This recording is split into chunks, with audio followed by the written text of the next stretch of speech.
নমস্কার বন্ধুরা, আর জি কুকিং চ্যানেলে আপনাদের সবাইকে স্বাগত। আজকে নিয়ে হাজির হয়ে গেলাম কাঁচকলা আলু দিয়ে রুই মাছের ঝোল রেসিপি নিয়ে। তো চলুন শুরু করা যাক।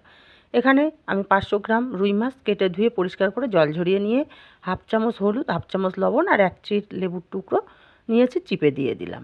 এখন লবণ, হলুদ, লেবুর রসটা মাছের সঙ্গে খুব ভালো করে মাখিয়ে নেব। খুব ভালো করে মাখানো হয়ে গেলে এক সাইডে রেখে দিয়ে উনুনে একটা কড়াই বসিয়ে গরম করে দিয়ে দেবো তেল।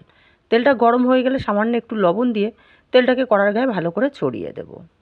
তারপর এক এক করে মাছ দিয়ে দেব, তবে সব মাছ আমি একসঙ্গে দেব না, 2 ব্যাচে আমি মাছগুলোকে ভেজে নেব। এখানে আমি কয় পিস মাছ দিয়ে দিয়েছি। মাছগুলো এক পিঠ ভাজা হলে তারপর উল্টে পাল্টে আরেক পিঠ ভেজে নেব। আর মাছগুলো আমি একটু কড়া করেই ভাজবো। মাছগুলো ভাজা হয়ে গেছে, উঠিয়ে নিয়ে বাকি মাছগুলোও আমি একইভাবে ভেজে নেব। বাকি মাছগুলো দিয়ে দিলাম, আর বাকি মাছগুলো ভাজা হতে হতে মশলা করে নেব। একটা বাটির মধ্যে দিয়ে দেবো 1 চামচ লঙ্কার গুঁড়ো, হাফ চামচ হলুদ, হাফ চামচের কম জিরের গুঁড়ো আর হাফ চামচ ধনে গুঁড়ো। অল্প করে জল দিয়ে মশলাটাকে গুলে নেব। মশলাটাকে খুব ভালো করে গুলে নিয়ে এক সাইডে রেখে দেব। আর এদিকে মাছগুলো আমার ভাজা হয়ে গেছে, মাছগুলোকে উঠিয়ে নেব। আর এই তেলের মধ্যেই দিয়ে দেব আগে থেকে কেটে রাখা কাঁচকলা। সামান্য একটু লবণ আর হলুদ দিয়ে কাঁচকলাগুলোকে নাড়াচাড়া করে বেশ লাল লাল করে ভেজে নেব। কাঁচকলা এইভাবে ভেজে রান্না করলে তরকারির টেস্ট দারুণ আসে। কাঁচকলাগুলো সুন্দর মতো ভাজা হয়ে গেছে, এখন কাঁচকলাগুলো উঠিয়ে নেব। আর কাঁচকলাগুলো উঠিয়ে নিয়ে এই তেলের মধ্যেই দিয়ে দেব লম্বা টুকরো করে কেটে রাখা আলু।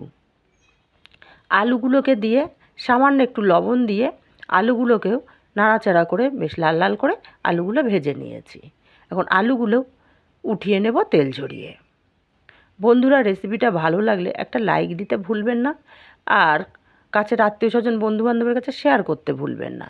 আলুগুলো উঠিয়ে নিয়ে ওই কড়াইতে আরও 2 চামচ তেল দিলাম। তেলটা গরম হলে হাফ চামচ গোটা জিরে ফোড়ন দিয়ে তারপরে গুলে রাখা মশলাটা দিয়ে দিলাম। মশলার বাটিটা ধুয়ে অল্প জল দিয়ে মশলাটা খুব ভালো করে কষিয়ে নিয়েছি। মশলার এক্সট্রা জলটা শুকিয়ে গিয়ে মশলা থেকে তেল ছেড়ে দিয়েছে। এখন দিয়ে দিয়েছি একটা ছোট টুকরো করে কেটে রাখা টমেটো, আর সামান্য একটু লবণ দিয়ে টমেটোটাকেও মশলার সঙ্গে ভালো করে নাড়াচাড়া করে মিশিয়ে ঢাকা দিয়ে 2 মিনিট মশলাটাকে এইভাবে কষিয়ে নেব। 2 মিনিট পর ঢাকাটা খুলে নিলাম।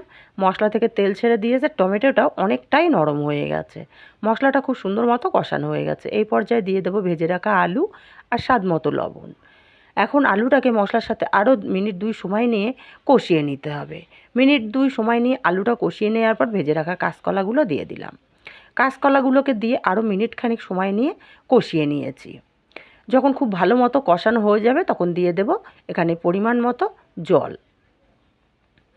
জলটাকে দিয়ে খুব ভালো করে নাড়াচাড়া করে মিশিয়ে তারপরে ঢাকা দিয়ে আমি রান্না করব 10 মিনিট। 10 মিনিট পর আমি ঢাকাটা খুলে নেব। এখন নাড়াচাড়া করে দেখে নেব আলুটা সেদ্ধ হলো কেমন। এখানে কিন্তু আমার আলু খুব সুন্দর মতো সেদ্ধ হয়ে গেছে। এখন এই পর্যায়ে দিয়ে দেব ভেজে রাখা মাছগুলো। আর ভেজে রাখা মাছগুলোকে দিয়ে খুব ভালো করে নাড়াচাড়া করে মিশিয়ে দেব। খুব ভালো করে মিশিয়ে দেওয়ার পর ঢাকা দিয়ে আরও 5 মিনিট রান্না করে নেব। 5 মিনিট পর ঢাকাটা খুলে নিলাম। এখন কাঁচকলা আলু দিয়ে রুই মাছের ঝোল আমার পারফেক্টভাবে রেডি। তবে নামানোর আগে এখানে দিয়ে দেবো বেশ কিছুটা ধনেপাতা কুচি। আর ধনেপাতা কুচিটাকে দিয়ে খুব ভালো করে মিশিয়ে নামিয়ে নিলেই কিন্তু রেডি হয়ে গেল গরম ভাতে পরিবেশন করার জন্য কাঁচকলা আলু দিয়ে রুই মাছের ঝোল।